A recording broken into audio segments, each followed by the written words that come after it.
তো তার আগে যেটা বলে দিই, আজকে যে চর্চা হবে, যে সেই চর্চায় আমাদের শোনার সৌভাগ্য হয়েছে পরম লাডলিজুর কৃপা, যে আমাদের এই চর্চা শোনার কৃপা করেছেন।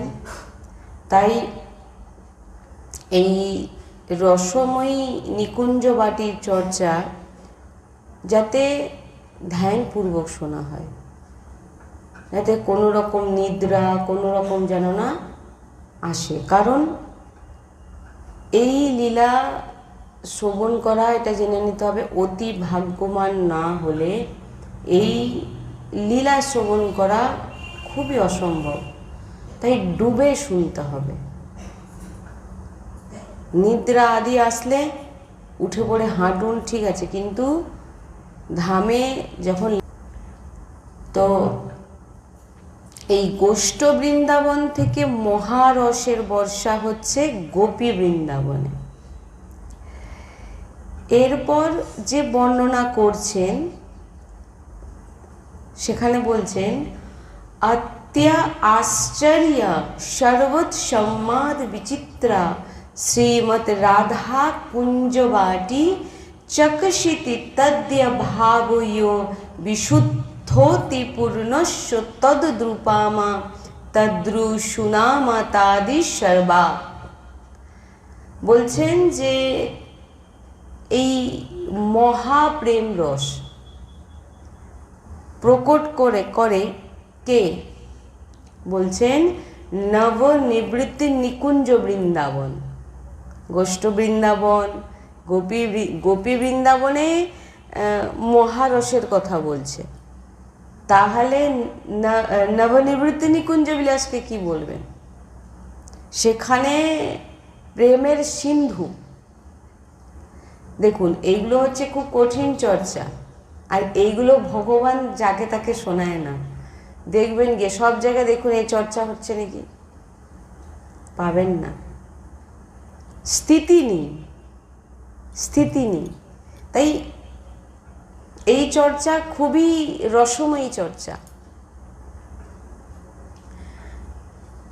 যে শ্রী রাধা কুঞ্জবাটি বৃন্দাবন কেমন, কি বলছেন? রাধারানীর কুঞ্জবাটি বৃন্দাবন কেমন না? অত্যা আশ্চর্য। কি বলছেন? অত্যন্ত আশ্চর্যজনক বৃন্দাবন। এখানে মুখে বর্ণনা করা যায় না। তাই গোপী বৃন্দাবনের থেকে অত্যন্ত আশ্চর্যজনক পরম বিচিত্র শ্রীমৎ রাধা কুঞ্জবাটি, যেটাকে বৃন্দাবন নব নিবৃত্তি নিকুঞ্জ বলা হয়, অত্যন্ত আশ্চর্যজনক এবং পরম বিচিত্র। শ্রী কিশোরীজুর নিজ মহল শ্রী বৃন্দাবন, এবং বিশুদ্ধ, অর্থাৎ এখানে কোনো রকমের অন্য কোনো উপাসনা, অন্য কোনো ভাব, এখানে কোনো মিলাবটি নেই। এখানে একদম ওই আশ্চর্য এবং শুধু রাধা। এখানে কোনো মিলামেশা, কোনো মিলাবটি নেই যাকে বলে, বিশুদ্ধ একদম। যে এখানে ঐশ্বর্য জ্ঞান আদি গন্ধ নেই। ঐশ্বর্য আদির জ্ঞান গন্ধ, ভগবানের যে ঐশ্বর্য, যে সমস্ত লীলায় আমরা দেখে এসেছি, এখানে কোনো কিছু নেই। কোথায়? নবনিবৃত্তি নিকুঞ্জ বিলাসে, রাধারানীর কুঞ্জবতী। তো এখানে মহাশৃঙ্গার রসের গাঢ় স্বরূপ, মহামাধুর্য রসের বর্ষা হচ্ছে। তাই এই হচ্ছে শ্রীজির নিজ মহল। যেখানে কি হয়, ওখানে কোনো ঐশ্বর্যের বৈভব নেই, ওখানে কোনো জ্ঞানের গন্ধ নেই, ঐশ্বর্যের গন্ধ নেই। ওখানে শুধু প্রেমই প্রেম, আর মহামাধুর্য রস, আর বিশুদ্ধ শৃঙ্গার রস। এছাড়া এখানে অন্য কিছু পাওয়া যাবে না। বলছেন এখানকার রজ কেমন না, এখানকার রজ বলে এখানে প্রেম উন্মাদ, অর্থাৎ ওই রজ লাগালে পাগল হয়ে যাবে, প্রেমে পাগল হয়ে যাবে। ওই রজ এমন যে এখানে ওই শ্রী কিশোরীজির নবনিবৃত্ত নিকুঞ্জের কথা কখনো মুখে প্রকাশ করা যায় না। এমন এমন জায়গা হয় না যেখানে গেলে আমরা তার বর্ণনাই দিতে পারি না। এই হচ্ছে সেই স্থান। অনেক উচ্চকোটি সাধনা, এই মানে এই চর্চা বৃন্দাবন রসময়ী রসিক সন্তজনের সঙ্গ ছাড়া এই চর্চা আলোচনা মানে শ্রবণ করা যায় না। যখন হিত সাজনীজু স্বরূপা শ্রী মহাপ্রভু হরিবংশ চন্দ্রজু শ্রী কিশোরীজুর নিজমহল বৃন্দাবনের অদ্ভুত শোভা বর্ণনা করছেন। আর কি বলছেন? প্রথমে কি বলছেন? প্রথমে তিনি প্রণাম করছেন। আর এমন অদ্ভুত মহিমা, যে মহিমাকে, অদ্ভুত মহিমাকে বর্ণনা করে প্রণাম করছেন। বর্ণনার আগে প্রণাম করছেন। সবার প্রথম বৃন্দাবনের মহিমাকে প্রণাম করছি। আর প্রণাম করে বলছেন যে নিত্য নিরন্তর কিশোরীজুর সেবায় মগন থাকেন এমন শ্রী হিত স্বরূপা আচার্য চরণ অদ্ভুত মহিমা এই ধামে প্রথম তিনি প্রণাম করছেন। কিনি? প্রথম হিত সাজনীজু।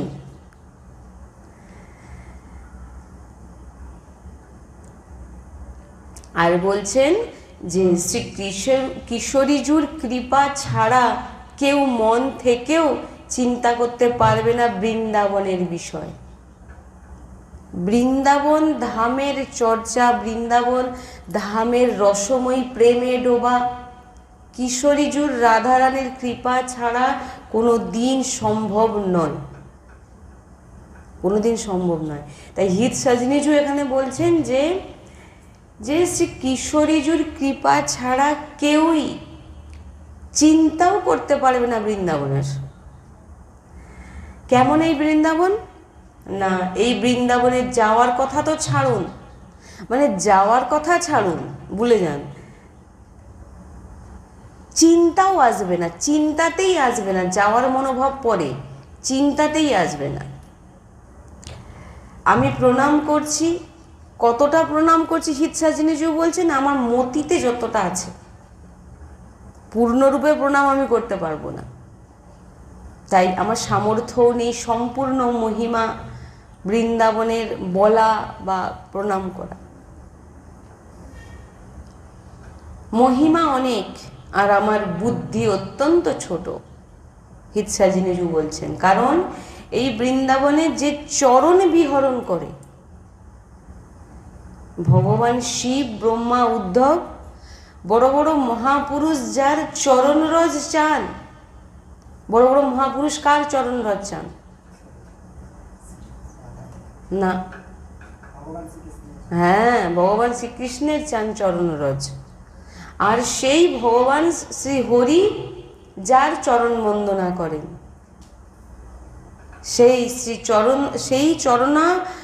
সেই চরণ বৃন্দাবনে বিহরণ করেন। বলছেন যে ভগবান শিব, ব্রহ্মা, উদ্ধব যিনার উপাসনা করেন, যিনার চরণ রজ প্রাপ্ত করতে চান, সে হচ্ছে ভগবান শ্রী হরি, শ্রী গোবিন্দের। এবং গোবিন্দ যার চরণ রজ বন্দনা করেন, সেই চরণ রজ শ্রী বৃন্দাবনে বিহরণ করে, ঘুরে বেড়ায়। এ অগোচর কথা, একে বোঝার মতো সামর্থ্য না হলে, ওই যে বললাম, বুঝতে না পারলে ঘুম এসে যাবে। আর রসিকজন ছাড়া মানে আমি বলেই যেন মনে হচ্ছে আমি এখানেই বসে আছি, যখন বলি যেন মনে হয় আমি কুঞ্জেই আছি। আমার এখন অনুভব হয় যে আমি এমন একটা জায়গায় বলছি যেখানে কিন্তু যারা শুনবে তাদেরকেও ডুবে শুনতে হবে, তবে তো তার প্রভাব পড়বে। যে এখানে বলছেন যে প্রিয়া চরণ রজ জানকে লুঠত রসিক শির মোর,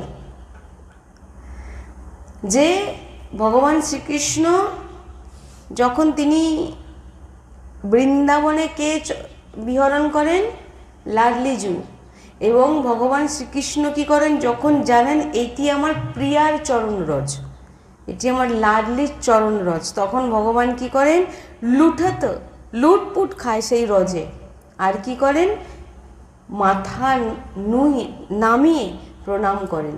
কাকে? রজকে। তাই বলছেন যে প্রিয়া চরণ রজ জানকে লুঠত রসিক শির মোর, এ আমার লাডলিজুর চরণ চিহ্নিত ভূমি বৃন্দাবন, লুটপুট খান লালজু, লুটপুট খান। তাই ভরি সখী বলছেন, শিব अज पद रज चाहत जाकी, शो तेरी पायो परे महिमा अमित कही ना पारे। বলছেন এখানে সর্বোপরি লাডলি, নিকুঞ্জ বাটিতে সর্বোপরি লাডলি, এখানে ভগবানের ভগবত্তা নেই, ওখানে ভগবানের কোনো কিছু চলবে না।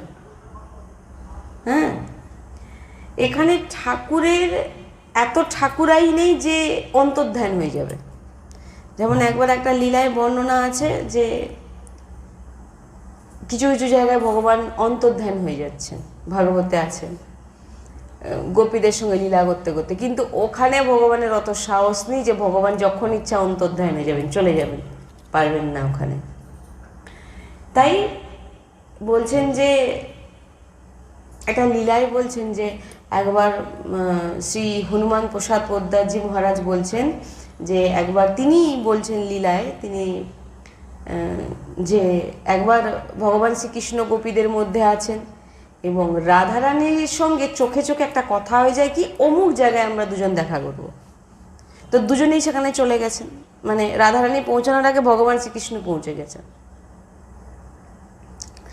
আর ভগবান শ্রীকৃষ্ণ পৌঁছে গিয়ে তিনি বললেন যে দূর থেকে যখন দেখছেন যে গোপীরা আসছে, তখন তিনি বললেন রাধারানীর সঙ্গে তোমার এখনো কোনো কথা হয়নি। তিনি তখন চতুর্ভুজ প্রকট করে দেন, চতুর্ভুজ। এবারে গোপীরা যখন এসে দেখে না ভগবান শ্রীকৃষ্ণ চতুর্ভুজ রূপ দেখে, নারায়ণের স্বরূপ দেখে, তিনারা কুঞ্জে ঢুকে যখন দেখলেন এমন একটা রূপে দাঁড়িয়ে আছে, তিনারা পছন্দ করলেন না। কাকে? শ্রীকৃষ্ণ নারায়ণ হয়ে গেছে, পছন্দ করছেন না। দেখে মোটামুটি একটু প্রণাম করে আমার কৃষ্ণের প্রতি যেন প্রেম বাড়ে বলে চলে গেলেন। ভগবান শ্রীকৃষ্ণ দাঁড়িয়ে আছেন। এইবারে বলে এই যখন হাতটা যখন আমি দুটো চারটে হাত বার করেই ফেলেছি, কেন লাডলিজুকে একটু দেখাবো, বলে লাডলিজু যখনই কুঞ্জে চরণ রাখলেন দু হাত অন্তর্ধানে গেলেন। ঐশ্বর্য, ওই যে এটাকেই ঐশ্বর্য বৈভব লাডলিজুর সামনে কেউ দেখাতে পারবে না। ভগবান শ্রীকৃষ্ণ খালি এরকম এরকম করছেন, প্রকট আর করতে পারছেন না দুটো হাত। হ্যাঁ, মানে কিছু চলবে না লাডলিজির কাছে। মানে যখনই লাডলিজুর মানে দেখাচ্ছিলেন যে আমি কত বড় চারটে হাত, চতুর্ভুজ হাত, বা একটু লাডলিজু দেখুক, কিছু প্রশংসা হয়তো করবে, বলে লাডলিজু যা চরণ কুঞ্জে দিয়েছে তৎক্ষণাৎ দু হাত অন্তর্ধান হয়ে গেছে, নেই, দু হাত নেই। এবার তিনি প্রয়াস করছেন, আর বেরোচ্ছে না। ঐশ্বর্য নিজের লাডলিজুর কাছে চলবে না, হ্যাঁ, প্রকাশিতই করতে পারবে না, একদম গলে জল হয়ে যান রাধারানীর সামনে ভগবান, একদম। তাই বলছেন সর্বোপরি কুঞ্জবাটিতে, ওখানে কোনো চলবে না শ্রীজির ছাড়া। তাই বলছেন এখানে এমন মহিমা যে বলছেন যে হিত সাজনিজু বলছেন যে দেখো সখী দেখো আমাদের কিশোরীজুর বল দেখো। হিত সাজনিজু বলছেন, কাকে বলছেন? আরে সখীকে বলছেন, হিত সাজনিজু ইনি বলছেন যে দেখো সখী দেখো আমাদের লাডলিজুর বল দেখো কুঞ্জবাটিতে। হ্যাঁ, নিবৃত্তি নিকুঞ্জে বলছেন বড় বড় বলবানকে, বলবানের কেন্দ্র হচ্ছে ভগবান শ্রীকৃষ্ণ। যত বড় যোদ্ধা, বলবান, তপস্বী, সবার কেন্দ্র হচ্ছে ভগবান শ্রীকৃষ্ণ, ওখান থেকে সব কিছু আসছে। কিন্তু বলছেন এখানে ত্রিভুবনের বুদ্ধি, বল, জ্ঞান যা কিছু আছে, হ্যাঁ, তার সমুদ্র হচ্ছে লালজু ভগবান শ্রীকৃষ্ণ। ভগবান শ্রীকৃষ্ণের একটি অংশ এই সমস্ত জ্ঞান, বল, ধ্যান, এইগুলো। বলের সমুদ্র বলতে পারেন ভগবান শ্রীকৃষ্ণকে। কিন্তু বলছেন ভগবান শ্রীকৃষ্ণ কেমন, এখানে একটু বলছেন যে অতি গজ মত্ত নিরঙ্কুশ মোহন। যেমন গজ মানে জানেন তো, গজ, হ্যাঁ, হাতি, উন্মত্ত পাগল হাতি, তার উপরে কোনো অঙ্কুশের কাজ হবে? চলবে? কেউ করতে পারবে? হ্যাঁ, কারোর ক্ষমতা নেই। যে উন্মত্ত, আমি যা পারবো, যা মনে করবো তাই করব, যেখানে ইচ্ছা যাব, একদম চলছেন কি, কারো কেউ ক্ষমতা নেই আটকানোর। তাই বলছেন অতি গজ মত্ত নিরঙ্কুশ মোহন। মোহনকে ভগবান শ্রীকৃষ্ণ। ভগবান শ্রীকৃষ্ণ একদম বিন্দাস, ভগবান শ্রীকৃষ্ণ একদম স্বতন্ত্র, কারোর অধীনে নেই, একদম যা মনে করবেন তাই করবেন, তার উপরে কোনো অঙ্কুশ কেউ চালাতে পারবেন, একদম গজমত্ত, পাগলের মতো একদম নিজের মতো তিনি থাকেন। তো বলছেন যে ঈশ্বরের ওপর কোনো অঙ্কুশ কেউ চালাতে পারবে না, কন্ট্রোল কেউ রাখতে পারবে না ঈশ্বরের উপরে, ভগবানের উপরে। তো বলছেন দেখুন, কেউ মতওয়ালা নিরঙ্কুশ অনেক বলবান, ওই উন্মত্ত যে গজ হয়, মানে হাতি হয় না, একেবারে খুব শক্তিশালী হয়, শক্তিশালী হয় না, একদম বলবান শক্তিশালী হয়, সব ভেঙে টেঙে দিয়ে চলে যাচ্ছে। ভগবান শ্রীকৃষ্ণ সেই রকম একদম বলবান, স্বতন্ত্র, কারোর অধীনে নেই, একদম ফুল একেবারে ভেঙে টেঙে দিয়ে চলে যাচ্ছেন। কিন্তু এবার তাকে বাধার জন্য কেউ মানতে পারবে ওকে, মানে এমন, হ্যাঁ। কিন্তু এখানে বলছেন যে অতি গজমত্ত নিরঙ্কুশ মোহনকে বাঁধা যাবে, একদম পাগলের মতো, যে আমি সব, আমি একদম স্বতন্ত্র, সব ভেঙে ভেঙে দিয়ে চলে যাচ্ছেন বলবান, বলে আমার উপরে কে অঙ্কুশ চালাতে পারে? কেউ পারবে না। কিন্তু হ্যাঁ, কে পারবে? হিত সার্জনুজ বলছে দেখো দেখো দেখো, কি বলছেন যে নিকুঞ্জ বাটিতে, যে আমাদের লাডলিজু অতি গজমত্ত নিরঙ্কুশ মোহনকে কি পাশে বেঁধেছে। মানে নিরঙ্কুশ পাগল হাতিকে কিছু দিয়ে তো বাঁধা যায় না, কিন্তু এই ঈশ্বরকে কি দিয়ে বাঁধলো লাডলিজু? এই যে একটি চুল দেখতে পাচ্ছেন তো, আর দেখতে পাবেন না হয়তো, এই নিকুঞ্জবাটিতে রাধারানীর শ্রী মুখচন্দ্রে যখন একটি চুল এসে পড়ে, ধরুন একটা মুখে যখন আমাদের চুল এসে পড়লো, আমরা কি ইচ্ছা করে করি কি? হয়তো বাতাসে এসে পড়ে গেছে। বলছেন যে ভগবানকে না কোনো বরুণ পাশ, নাগ পাশ, কাল পাশ, কোনো পাশে কেউ বাঁধতে পারবে না, কিন্তু একটি পাশে বাঁধতে পারবে। কি না, লালজুকে বেঁধেছে লট পাশ। এই একটি চুল যখন কপালে এসে পড়ে লাডলিজুর, তাকে লট পাশ বলে। আর সেই লট পাশ কিন্তু রাধারানীর কোনো ইচ্ছাকৃত করেনি, এমনি এমনি তো স্বাভাবিকভাবে এসে পড়েছে কপালের উপরে। তো যখনই অতি গজমত্ত নিরঙ্কুশ মোহন যখন সব ভেঙে ভুঙে দিয়ে এসে কি দেখছেন না, লাডলিজুর একদম বলবান, স্বতন্ত্র, একদম কোনো রকম কিছু বাঁধা নেই, একদম বন একেবারে বলবান, এসে যখনই লাডলিজুর দিকে দৃষ্টি পড়ল, লাডলিজুর দিকে দৃষ্টি পড়লো, লাডলিজির মুখচন্দ্রে দৃষ্টি পড়া মাত্র, নেত্র দিয়ে দৃষ্টি পড়া মাত্র, বলছে মাত্র শোভা মানে পঙ্গু হয়ে গেল। বলছেন যে যখনই দেখলেন যে উনার কপালের ওপরে একটি মাথার মানে কেশ পড়ে আছে, এটা কোনো ইচ্ছাকৃত করেননি কিন্তু লাডলিজু, স্বতঃ স্বাভাবিক। ভগবান শ্রীকৃষ্ণ দেখা মাত্র বলছে পঙ্গু হয়ে গেলেন। অতি গজমত্ত নিরঙ্কুশ মোহন কি হলো? আর মন কি হলো, শিথিল হয়ে যায়। অবস্থা দেখছেন নিখুন। আমাদের গুরুজি আজকে বলছেন, বলে এইগুলো বলতে গেলে এখন কি হবে না, ভগবান শ্রীকৃষ্ণের ভক্তরা বলে একটু বাড়িয়ে বাড়িয়ে বলছে। ভগবান কি হলো, পঙ্গু হয়ে গেল, মন কি হলো, শিথিল হয়ে গেল। তো এখানে বলছেন যে দেখুন দেখুন লাডলিজি, হিত সাজিনীজি বলছেন যে দেখুন দেখুন লাডলিজি, এখনো আপনি কিছু করেননি, এটা তো স্বাভাবিক হয়েছে। তো লাডলিজিকে দেখা মাত্র লালজু পঙ্গু হয়ে যাচ্ছে এবং মনের গতি শিথিল হয়ে যাচ্ছে। অতি গজমত্ত নিরঙ্কুশ মোহন। দেখুন আমাদের লাডলিজি কত বলবান, কোনো চেষ্টা করেনি।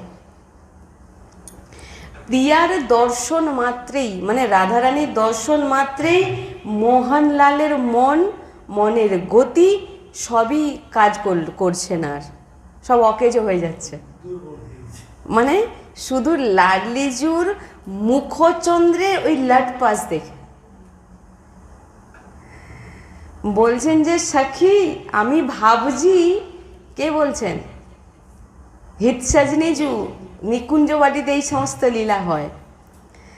বলছেন যে সখী আমি ভাবছি যে ওই সময় কি হবে যখন লাডলিজু কিছু এখনো চেষ্টা করেননি, যখন চেষ্টা করবেন কিছু লালজুকে দেখানোর, তখন তাহলে লালজুর কি হবে। তাই বলছেন হিত সাজনীজু বলছেন যে তখন কি হবে, যখন ওই কেস যখন কপালে এসে পড়বে লাডলিজুর, আর লাডলিজু কি করবেন, সেই প্রিয়তমের মানে লাডলিজু যখন প্রিয়তমের দিকে তিরছি নজর বলে, মানে একটু ভ্রুকুটি বাঁকিয়ে, ভ্রুকুটি মানে বোঝেন, ভুরুকে একটু বাঁকিয়ে চোখের তিরছিভাবে যখন একটু দেখবেন, তাহলে তখন লালজু কী হবে। এ তো কোনো প্রয়াস করেনি। নিকুঞ্জে বলছেন যে এ তো কোনো প্রয়াস লাডলিজু কিছুই করেনি, এ তো এমনি পঙ্গু হয়ে অকেজো হয়ে যাচ্ছেন। তাহলে যখন লাডলিজু একটু ভ্রুকুটি তুলে আর তিরছি নজরে দেখে দেবে, তাহলে লালজুর কী হবে। আর বলছেন যে যখন লাডলিজু নিজের গৌরে ভুজা, বলছেন যে গৌর বর্ণের ভুজা দু হাত দিয়ে ওই কেশকে যখন সরাবে, ওই দৃশ্য দেখলে তখন লালজির কি হবে। কে বলছেন, হিত সাজিনীজু বলছেন, বলে লাডলিজি তুমি আর চেষ্টা করো না, এই তো একেবারেই অকেজো হয়ে গেছে। তাই বলছেন ব্যাকুল হয়ে হিত সাজনীজু বলছেন, বলে লাডলিজু আর নয়, বিনা চেষ্টাতেই লাল একেবারে পঙ্গু হয়ে গেছে, শিথিল হয়ে যাচ্ছে। তা তুমি চেষ্টা করলে, তোমার ভ্রুকুটি তুললে, তুমি নেত্র দিয়ে তিরছি নজরে একবার যদি দেখে দাও, তাহলে তো মূর্ছিতের আরও বাকি আছে, পঙ্গু হয়ে যাচ্ছে। বলছেন হৃদয় শিথিল, ভাবার মতো আর ক্ষমতা নেই। তার মানে ভাবুন কত পাওয়ারফুল। তাই বলছেন না প্রিয়াজি না, হিত সাজনীজু বলছেন যে এখানে লালজুর যদি এমন দশা হয়ে যায়, তো আপনি যদি কেশ সামলানোর জন্য গৌর ভুজা বার করে দেন, মানে চুলটা সরাতে গেলে তো হাত বার করতে, বলে আপনার ওই হাত দেখে কি হবে। এই সৌন্দর্যের বর্ণনা তো করা যায় না, লাডলিজুর সৌন্দর্যের বর্ণনা করা যায় না। তিনার সখীদের দেখেই লোক জানেন ইনি রাধারানী, তাহলে রাধারানী কি হবেন। তো বলছেন শ্রী প্রিয়াজুর মহান সৌন্দর্য দেখে, সৌন্দর্যের দেশ দেখে লালা মানে আমাদের ভগবান শ্রীকৃষ্ণ, তিনি সেখানে একদম অকেজো হয়ে যান, পঙ্গু হয়ে যান। চিন্তার কোনো বিষয় তিনি আর কিছুই চিন্তা করার মতো ক্ষমতা থাকে না। যেমন কি ধরুন, আমরা কোথাও গেছি, গিয়ে একটা কিছু দেখলে, একটা এমন শখটা, একটা জিনিস হাঁ করে দেখি, হ্যাঁ, আর লাডলিজুকে কি সৌন্দর্যের বর্ণনা আমি করব, আমার তো সে ক্ষমতা নেই করার, না। তো এখানে বলছেন লাডলিজুর মহাপ্রতাপ নিকুঞ্জবাটিতে, এমনি সব জায়গাতে। তো এখানে বলছেন যে জয় শ্রী হিত হরিবংশ প্রতাপ রূপ গুণ বৈবল শ্যাম उजागर जाकी भ्रू বিলাস, भ्रू বিলাস, बस पशुरिव দিনবতী কি রস সাগর। শুধু ভুরুকে তোলারও দরকার নেই, জাস্ট একটু নাড়িয়ে দিলেই ভগবান শ্রীকৃষ্ণ হ্যাঁ হ্যাঁ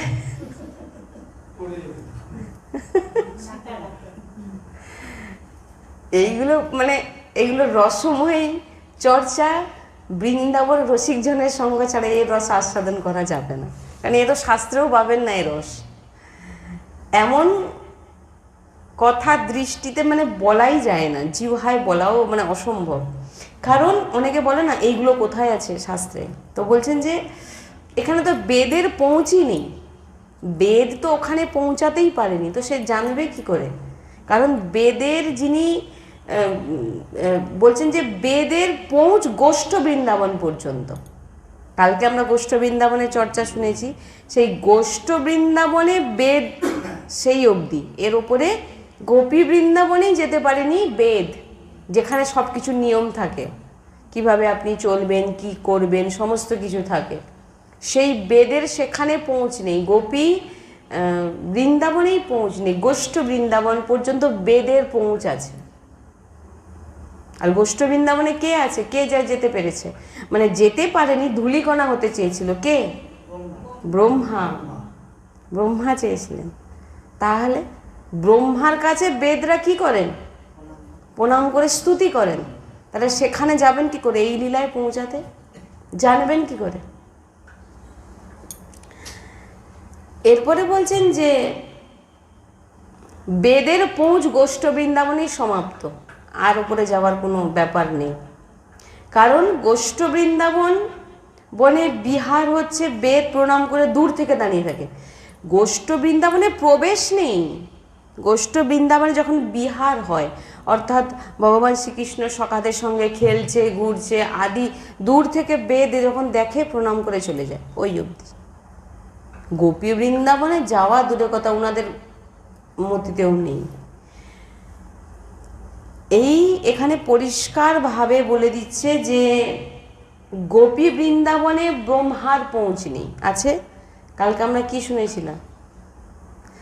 ব্রহ্মা কি হতে চেয়েছিলেন? পোকামাকড়, পোকামাকড় হতে চেয়েছিলেন ব্রহ্মা।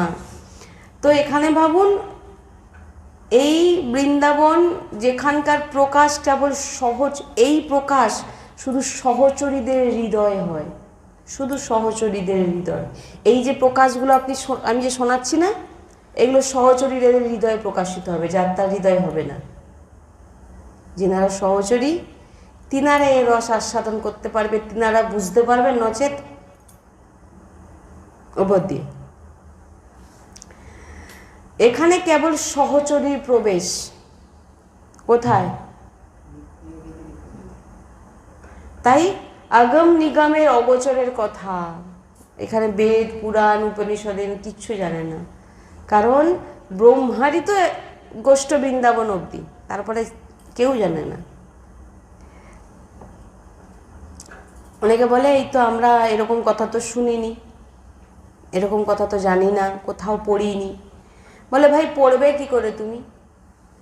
বলছেন থাকলে তো শুনবে। আরে ভাই থাকলে তো তোমরা জানতে পারবে যে অমুক জায়গায় আছে, নেই তো কোথাও, জানবে কি করে?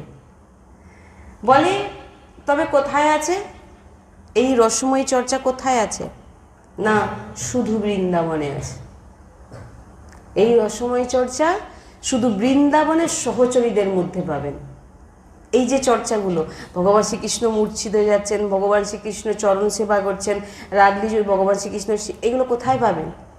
বৃন্দাবনে রসিক সহচরীদের হৃদয় বিরাজমান, অন্য কোথাও পাওয়া যাবে না, জেনে রেখে দিন। কারণ ওখানে পৌঁছাতে গেলে তো শাস্ত্র, এর নিচে তো শাস্ত্র পড়তে হবে না, শাস্ত্রে তো এই লীলা নেই, শাস্ত্রে এই লীলা নেই। বেদ পুরাণ থাকবে, বেদ পুরাণ তো গোষ্ঠ বৃন্দাবনের বাইরে দাঁড়িয়ে দর্শন করেছে, তাহলে গোপী বৃন্দাবনেই যেতে পারেন, তো সেখানে যাবে কি করে?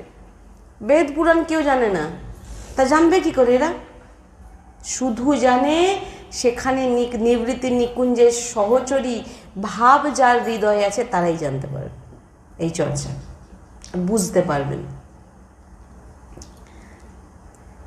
বৃন্দাবনের রসিকদের শ্রীমুখ থেকে শোনা যাবে এই রসময়ী চর্চা। কিঞ্চিত মাত্র কোনো শাস্ত্রের সামর্থ্য নেই যে এই বর্ণনাকে প্রকাশ করবে, কিঞ্চিত মাত্র সামর্থ্য নেই বলছে। কার? বেদ পুরাণ আদি শাস্ত্রের সামর্থ্য নেই যে এই কিঞ্চিত মাত্র এই লীলাকে বর্ণনা করতে পারে। কার সামর্থ্য নেই? তাহলে বুঝতে পারছেন ঢুকছে মাথা না ঢুকছে না আমি জানি না, আমি তো বলে খুব আনন্দ পাই। তাই বলছেন যে এই যদি আছে মানে শাস্ত্রে কত দূর অবধি আছে, গোষ্ঠ বৃন্দাবন বর্ণনা আছে, গোষ্ঠ বৃন্দাবন আর গোপী বৃন্দাবন দেখবেন ভাগবতে, গোষ্ঠ বৃন্দাবন আর গোপী বৃন্দাবনের বিলাসের বর্ণনা আছে, প্রবেশ নেই বর্ণনা আছে। তো এই নবনিবৃত্তি নিকুঞ্জ ভাটি শ্রী লাডলিজুর নিজ মহলের প্রতাপ কোনো শাস্ত্রের সামর্থ্য নেই বর্ণনা করবে, পৌঁছ নেই। তাই যারা শোনেন বলেন যে অনেক বাড়িয়ে বাড়িয়ে বলছে এগুলো। রসিকজন বলেন তোমাদের যে ভগবান, সে ভগবানের দশাটা তোমরা জানো না, সেখানে কি হয় নিবৃত্তি নিকুঞ্জে। কালকে আবার যদি এই চর্চা হয় বা এই চর্চা যদি আরও কেউ শুনতে চান ইউটিউবের মাধ্যমে কমেন্টে অবস্থায় লিখবে, তাহলে আমি জানতে পারবো যে সবাই নিবৃত্তি নিকুঞ্জ শ্রবণ করে আনন্দ লাভ করছেন। তবে আমি পরের চর্চাটা করব, নাহলে আমরা অন্য সৎসঙ্গে প্রবেশ করব। তো বলছেন যে এরপরে যে সমস্ত মানে লীলা আছে সেগুলো বোঝার জন্য অনেক ক্ষমতা চাই। সহচরী ভাব হৃদয় না প্রকট হলে তারও বোঝা যাবে না, কিছু বুঝতেই পারবেন না, মনে হবে যেন কি একটা সিনেমা হচ্ছে।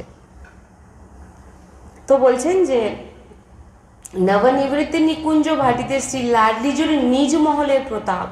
তাই যারা শোনেন বলেন অনেক বাড়িয়ে বলছেন, কারণ ভগবানের এমন দশা, পঙ্গু হয়ে যাচ্ছে। হ্যাঁ, এরকম হতে পারে?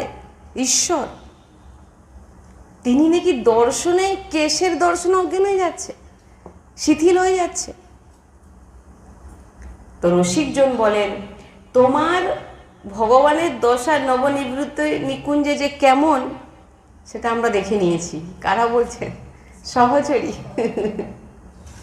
কারণ যতক্ষণ সহচরী ভাব না আসবে ততক্ষণ কি করে রস বুঝবেন? ততক্ষণ তো ভগবান কি ভয় পাই, কিন্তু যতক্ষণ সহচরী ভাব না আসবে না ততক্ষণ কি করে জানবেন এই রসের চর্চা? কারণ কোনো শাস্ত্রেও নেই, তো জানবেন কি করে? তো শ্রীজির চরণ ধরবার আগে ভগবান নিবৃত্তি নিকুঞ্জে শ্রীজির চরণ ধরার আগে সহচরীদের চরণে গিয়ে প্রণাম করে। কে? ভগবান শ্রীকৃষ্ণ। ঢুকছে মাথায়? কোথায় কোন জায়গার চর্চা এগুলো? শ্রীজির চরণ ধরবার আগে সহচরীদের প্রণাম করেন লালজু।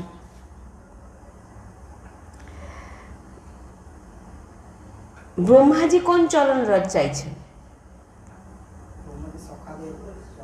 সখা ব্রজবাসীদের চরণ রজ চাইছেন। উধ চাইছেন। উধ কোন চরণ রজ চাইছেন? তাই হিত সজনীজু বলছেন শ্রী লাডলিজুর নিজ মহলের রসকে জানার জন্য শ্রী কিশোরীজুর চরণ রজের অবশ্যই প্রয়োজন। ব্রহ্মাকার চরণ রজ, ব্রহ্মার তো ভগবান ব্রহ্মার তো মতেই নিজে রাধারানীর চরণ রজ, তো ব্রজবাসীদের চরণ রজ। শ্রীজির চরণ রজ তিনার মতির বাইরে, তিনি আর যেটা মানুষ জানবে সেটা তো বলবে, তিনি তো তিনার বিষয়ে চিন্তা ধারণা তিনার মধ্যে নেই, তো তিনি বলবেন কি করে লাডলিজুর চরণ রজ চাই? তিনি তো মানে তিনার বাইরে। তো বলছেন যে ব্রহ্মাজি কোন রথ চাইছেন, উদ্ধবজি কোন রথ চাইছেন। আর এখানে হিতজু বলছেন যে হিত সাজনীজু বলছেন যে শ্রী লাডলিজুর নিজ মহলের রসকে জানার জন্যে। এখন আমি নিজ মহলের চর্চা কিছু বলিনি, নিজ মহলের চর্চা কিছু এখনো আলোচনা হয়নি, ওটা করবো নাকি এখন দেখে তারপরে আলোচনা হবে।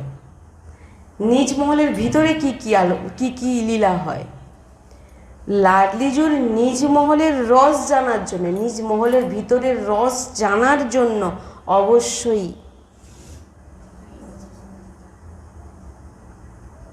না হলে হবেই না, কারণ ওই প্রেম রস প্রকট করবে এই রজ।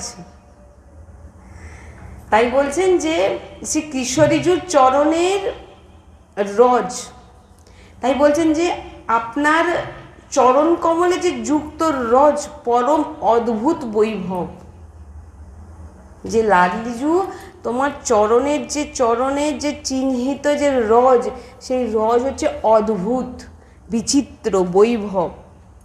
লাডলিজির চরণ রজ অন্যত্র কোথাও পাবেন না, কোথাও পাবেন না। লাডলিজু শুধু বৃন্দাবন ছাড়া কোথাও যান না। লাডলিজু চরণ রজ কোথায় পাবেন?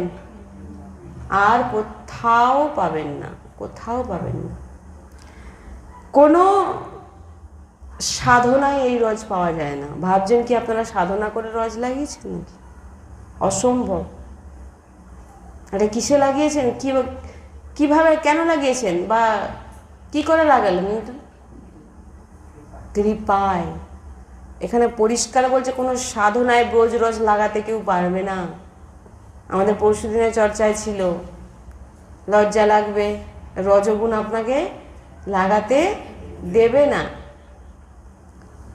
আর কৃপা যখন হয়ে যাবে রজগুণ সব, আর এই রজই আপনাকে সব কিছু ছাড়াবে। আর এই লাডলিজুর নিকুঞ্জ বাটির লীলা বোঝার জন্য চরণ রজ লাগাতে হবে। বারবার বলে, কালও বলেছিলাম, আজও বলছি। শ্রীপাদ প্রবোধানন্দজি বর্ণনা করছেন যে একবার বৃন্দাবনে যে গেছে, এখন আমি নিকুঞ্জ বাটির ভিতরের কিছু চর্চা করিনি। বলছেন যে শ্রীপাদ প্রবোধানন্দজি বলছেন যে একবার যে বৃন্দাবনে গেছে, দিয়ে হয়তো সে আর কোনোদিন যায়নি, বৃন্দাবন থেকে চলে এসে আর কোনোদিন যাবেন না। তো এখানে বলছেন যে যমরাজের কোনো শক্তি নেই যে তাকে জমপুরীতে নিয়ে যাবে, যে একবার বৃন্দাবনে গেছে। চরণ রজ লাগানোর কথা কেন বলেনি? আপনি যে কোনায় থাকুন, শ্রীজির চরণ রজ লাগিয়ে দিন, বৃন্দাবনের আশ্রিত হয়ে যান। আমাদের কবে একটা বলছিলাম আমি, যেখানে থাকবেন সেই জায়গা আপনার কাছে বৃন্দাবন। যদি এক কোনা রজ আপনার মাথায় থাকে, আপনার অঙ্গে থাকে, বলছেন যে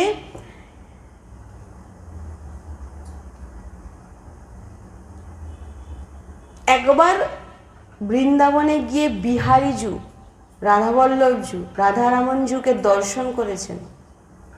বলেন যে যমরাজ তার নেত্র দিয়ে সেই ব্যক্তির দিকে তাকাতেও পারবে না, তার ক্ষমতা নেই তাকানো। কেন? সে বৃন্দাবনের রজ লাগিয়েছে, বৃন্দাবনের এক কোনা রজ তার মাথায় আছে। বুঝতে পারছেন রজের মহিমা কি? লীলা প্রবেশ করা সমস্ত বাদ দিই, নিম্ন ব্যক্তিও যদি বৃন্দাবনে যায়,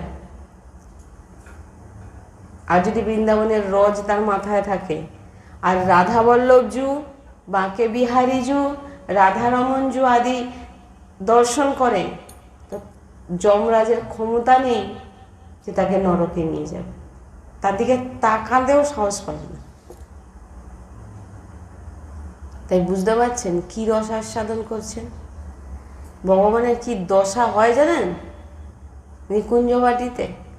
সেই লীলা এখন অতটা প্রবেশ করব না আমি, প্রবেশ করতে গেলে লাডলিজু জানে। যদি মনে করেন যে তিনি শুনবেন অবশ্যই বলাবেন, হ্যাঁ, নাহলে ধীরে ধীরে। তো বলছেন যে এখানে যে আমি শ্লোকটা বর্ণনা করলাম যে जेओ श्रीहित हरिवंश प्रताप रूप गुण वैबल श्याम उजागर जाकी भ्रू বিলাস শুধু ভ্রুকুটির নৃত্যতে, মানে ভ্রুকুটিকে যে নাচায় না, যদি লাডলিজু একবার করে দেন, লালজু সেখানে তিনার আর মূর্ছিত নয়, হ্যাঁ কোমায় চলে যান। বলছেন এখানে পঙ্গু হয়ে যান, এখানে তো বলছেন পঙ্গু হয়ে যান। বললাম না এর আগে আমি, রসিক সন্তজন, সমস্ত বৃন্দাবনের রসিক প্রেমিক ভক্তরা সন্তজনরা বলছেন তিনি মূর্ছিত হয়ে যান। একটি কেস লাডলিজুর মুখচন্দ্রে যদি পড়ে যায়, আমি 2-4টে লীলা শুনিয়েছি, 2-4টে, আর শোনাইনি আমি। কেস যদি দেখে ফেলেছে ভগবান শ্রীকৃষ্ণকে, যিনি অতি গজমত্ত নিরঙ্কুশ মোহন, একদম মতওয়ালা, নিজে যেটা মনে করেন সেটা করেন, যেটা ভাববেন সেটা করবেন, একদম বলের কেন্দ্র সাগর যিনি, কে? জপ ধ্যান তপস্যা সবের বল যত বল সাধকরা পাচ্ছেন, সেই সাধকদের কেন্দ্র সমুদ্রকে এই লালজু তিনাদেরকে একটি অংশ তিনাদেরকে প্রদান করছেন। তো ঈশ্বর ভগবান শ্রীকৃষ্ণ কিভাবে মূর্ছিত হয়ে যাচ্ছেন লাডলিজুর সামনে, এটা বোঝার বিষয় আছে। সেটা তো সহচরীরা জানেন কি হয় না হয়, সহচরী হলেই তো সহচরী ভাব জানতে পারবেন। সহচরী হতে হবে তো, আর সহচরী হতে গেলে কি করতে হবে? প্রথম রজ আর দৈন্যতা আর বৃন্দাবনের রসিকজনের সঙ্গ, তিনারাই আপনাকে সহচরী ভাব প্রদান করবে। আমাদের ক্ষমতা কোথায়? হিত সাজনীজু তো এই জন্যেই প্রকট হয়েছেন যে আমাদের এই রস আস্বাদন, নাহলে এই রস আমরা পেতাম না। তো যেখানে ভগবানকে দেখে ভয় পাচ্ছি আমরা, কারণ তারা তো এর বেশি জানে না। এবারে বলবে বেদে নেই, উপনিষদে নেই, তুমি কোথা থেকে বলছো ভ্রু বিলাস? এখানে বলছেন জয় হিত হরিবংশ প্রতাপ রূপ গুণ বলে শ্যাম উজাগর জাকি ভ্রু বিলাস বস পশুরিউ দিন ব্যথিত রস সাগর। এটা কি করে সম্ভব? যেখানে ঈশ্বর ভগবান শ্রীকৃষ্ণের ওপর আর কেউ নেই, বেদে বলা আছে। তো এখানে ভগবান শ্রীকৃষ্ণ ভ্রুকুটি বিলাস, একটি ভুরুর নৃত্যতে পঙ্গু হয়ে যাচ্ছেন, মন শিথিল হয়ে যাচ্ছে। ভ্রু বিলাস করেননি লাডলিজু, সবে লটপাস কি বলে, লটপাস। কারণ ভগবান শ্রীকৃষ্ণকে এখানে বলছেন বরুণ পাস, মানে এত বলবান, বরুণের পাশ, নাগ পাশ, কাল পাশ, কোনো পাশ বাঁধতে পারেন না, শুধু একটি পাশ বেঁধে নেয়, লাট পাশ, একটি কেস। একটি কেস ভগবান শ্রীকৃষ্ণকে বেঁধে এমন নিলেন যে তো যাই হোক, আজকে এই সৎসঙ্গ এই অবধি। কারণ এর উপরে বলতে গেলে বলবো ধীরে ধীরে, লাডলি যদি চাই হবে, নাহলে আমাদের অন্য চর্চা হবে আবার। তো এইটুকু জেনে রাখবেন যে সর্বোপরি মেরি রাধা রানী। তাহলে কি করছেন সেটা এবারে নিজেরা চিন্তা করবেন, নাহলে এখান থেকে গিয়ে ভুলে গেলাম কি শুনে আসলাম, তাহলে কোনো লাভ হবে না। কারণ কৃপার প্রভাবেই ব্রজরজ লাগানো যায়, আর কৃপার প্রভাবে এই রস আস্বাদন করা যায়। তাই এখানে বিশ্রাম আজকে। राधा वल्लभ लाल की सद्गुरुदेव भगवान की वृंदावन बरसाना धाम की यमुना रसरानी की महाप्रभु श्री हरिवंश चंद्र जी महाराज की समस्त सहचरी वृंद की जय जय श्री राधेश्याम जय जय श्री राधेश्याम जय जय श्री राधे श्याम। जय जय नवल निवृत्ति निकुंज विलासी श्री हित राधा वल्लभ लाल की जय। श्री हरिवंश। राधे राधे।